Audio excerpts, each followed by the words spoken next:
Good evening, everyone. My name is Catrice Miller, and I want to welcome you to my LinkedIn Live tonight. This is my LinkedIn Live edition. I host these once a month on topics related to career and business development. I'm also a career coach as well as a business coach, and I help individuals become promotion ready within 90 days or less. And I also help entrepreneurs create businesses and launch businesses that are successful and scalable as well. So, tonight we are going to discuss a really important topic that is very timely based on what's going on in the news. And I think what a lot of you all might be facing in your corporate careers, your government careers, and just nonprofits as well, all industries is touching every industry. And that is the topic of how do you create job stability in an unstable market? So I have 4 action items for you. I have my notes here. I am so happy to actually send those notes to you as well. I'm going to provide my email address here for you. I'll drop that right here so you guys can see that. Go ahead and jot my email address down. And then at the end of the presentation, if you are interested in having a copy of the notes and all of the underlying information that I'm going to share with you this evening, you are more than welcome to email me and I will send that over to you. Okay, thank you guys. Let's get started. Let's get started with action item number 1. Action item number 1, you need to build visibility beyond your team. So what does this mean exactly? So with this, we're going to talk about is we need to make sure that people outside of your immediate team know who you are, because visibility leads to career growth opportunities. Also, visibility provides job security when layoffs come. Now, of course, nothing is foolproof and there are no guarantees, but these are things that increase your likelihood of you surviving a layoff should it hit your company or your organization. So let's talk about what prohibits this from happening organically. What's the problem? Why this doesn't flow naturally? One thing is that people are just naturally focused on their own work and their own teams. So they're very much in a state of tunnel vision. They're handling their own projects and their own teams, and no one really steps outside of that zone to extend themselves to learn about each other or meet people outside their individual group. Also, they only tend to interact with their departments outside of their own when it's necessary, when the work dictates that it's necessary to collaborate. Another reason is that when we have remote situations and hybrid work now, that makes it even harder to connect with individuals outside of our own team. So that's something else that prohibits it. And then also, let's be real, some of us work in organizations where there are things such as gatekeepers, where maybe the people who are in the higher ups in our own individual teams really gatekeep us from being able to reach out and branch out and speak to people, or they discourage you from speaking to people or collaborating with people outside of your own team within the organization. So those are the problems that we have, and that's the reason why this is so difficult. But let's talk about how we can actually achieve this. One of the best ways to do this is to actually set up a networking conversation. This is really easy to do when you first start an organization. You can set up a one-on-one connect with people outside of your organization. It's very much anticipated and expected at that particular time.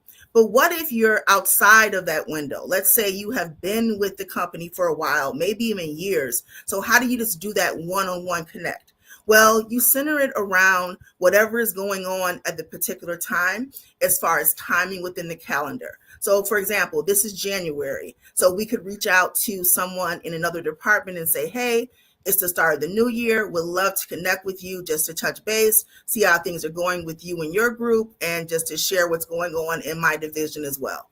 Something as simple as that. That would work for someone who's been at a company or an organization for multiple years. Another way you can do this is to actually speak up in meetings. Now, in a meeting, it's not going to be a one-on-one opportunity, but this is an opportunity for someone outside of your organization and your group to hear you, to hear your voice, to hear what your thoughts are, and to actually get insight as to who you are. And then lastly, attend company events and training sessions. I mean the ones that are optional, not the ones that you're required to go to. You have to step outside your comfort zone and attend these extra events because that's an opportunity to meet and greet some of the people who are outside of your individual team in order to get to know them and they get to know you. I always tell people someone besides your immediate supervisor should be able to speak to how great you are in your job. And ideally, you need someone even outside of your organization, third party verification, to say how great you are in your particular role and how you are a leader in this particular industry. Okay, let's move on to the second action item. The second one is creating your own performance plan. Now, we're all familiar with the traditional performance plan that the employer will set up for us. This is where the employer will give us, perhaps at the start of the year, the actual goals and objectives that we're supposed to meet, and they are always tied to the position that we hold. So the position has job duties and requirements, and our goals and our objectives are tied to that position. And then you meet with the supervisor on an annual basis. If you have met those obligations, you are then granted some level of reward, usually a bonus, salary increase, stock options if you're in a company, and that's how that is measured. So you may ask, well, what's wrong with that? Well, here's the problem. Your employer's performance plan is based upon the position. So what happens when the position is eliminated? You become expendable as well. So let's shift the focus from the employer's performance plan, which is based upon the position, to you creating your own performance plan, which is based upon you. The employer's performance plan, the goal is to meet and exceed the job requirements to benefit the employer. Your performance plan is going to have the goal to establish and meet job-related goals that benefit you. So what does that look like on an actual basis? How do you actually carry that out? You're going to set up opportunities for yourself within the organization that you can follow through on and set goals that you can come back to, making sure that you are achieving those goals and they are benefiting your performance within the organization. So here's an example. Let's say you want to increase visibility. You could volunteer for a high-profile project or cross-functional team to demonstrate leadership. Now, that's not going to be part of your employer's performance plan, but that's something that you can do on your own to create your own goals and your own performance objectives as well. Okay, next we are going to move to our third action item, which is creating SMART goals. So let's start by distinguishing what is a regular goal and what is a SMART goal. So a regular goal, I'll give you an example. I want to buy a house. That's nice, right? That's a goal. That's something that, very clear, what I want to do. I want to buy a house. But let me turn that into a SMART goal. A SMART goal is I want to buy a house in 2026 in Atlanta, Georgia. Do you see the difference? The SMART goal is going to have 5 parts, which is labeled by the acronym in SMART. First, it's going to be specific. It's going to be well-defined, clear, and unambiguous. Second, it's going to be measurable. That means it's capable of measuring your progress towards the actual goal. Number 3, it's going to be achievable. That means it's attainable. It's possible that you can actually make this happen. And 4, it needs to be realistic, within the reach and somewhat relevant to your own personal life. And then lastly, which is perhaps most important, which really makes the difference between a goal and a SMART goal, is it needs to be time bound, meaning that it needs to be clearly defined with a start date and an end date. Quite honestly, if you don't have these SMART goals, all you have is a wish, to be honest. So I can say, I want to be as thin as Beyonce.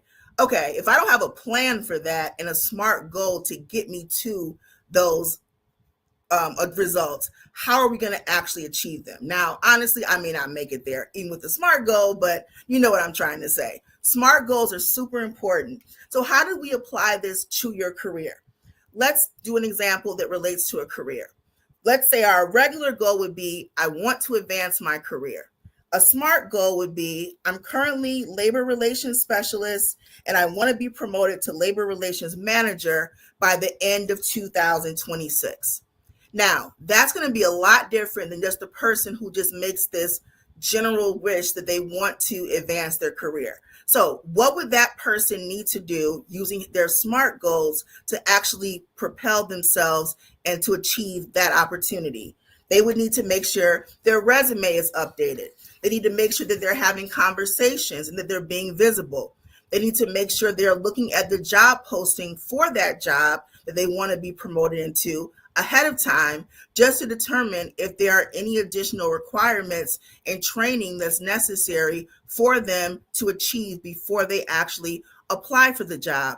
And then lastly, they need to make sure that they have all the requirements as far as education and any other skills necessary to perform the job. With a SMART goal, you have to make sure you're taking the time period of that goal as well and dividing it into equal parts, and then create deliverables that you are holding yourself accountable to. This is very important to do in an unstable job market, making sure you have these goals set for yourself. Okay, and then the last action item that we're going to discuss is you need to become an innovative problem solver. This is something I think you might see a theme here. You need to go above and beyond your normal job duties. And this is really prevalent here. You need to go above and beyond what your requirements are to become what's known as an innovative problem solver within your organization. You need to be able to identify reoccurring challenges or bottlenecks within your team or organization and find out how you can perhaps create solutions to those. There are two types of solutions. There are proactive solutions. Those are the ones when we anticipate challenges that are coming ahead. And we also have reactive solutions. Those are when we're responding to existing challenges. Either way, the result is that if you are able to become this innovative problem solver, you then become the person who is known to be the go-to, who you can rely on to fix issues, the person who can improve processes, the person who has innovative ideas. This can be extremely helpful in a very unstable job market. So, just to recap really quick, one thing I want to make really clear here is that there really are no facts or no actions or information I can give you that can make someone layoff proof. But everything we discuss here would be beneficial to you in the event you ended up needing to leave your company. Because number one, everything we discuss here is going to aid in your professional growth. And number two, all these things are going to make you more marketable. And then the last point that I want to actually bring up is that in the end, all you need to depend on is making sure you have faith. You need to have faith in yourself and your capabilities in order to be able to survive this current market. I know it's super unstable. I have lots of friends in the federal government. They're getting, notices saying that they want to resign. They're being pushed out. I have friends who are in corporate. I'm in corporate myself.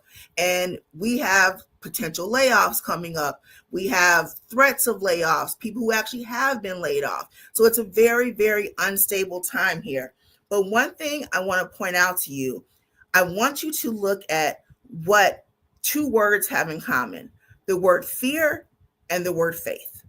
Now, granted, the most obvious thing they have in common is they both start with the letter F, but that's not what I'm talking about here.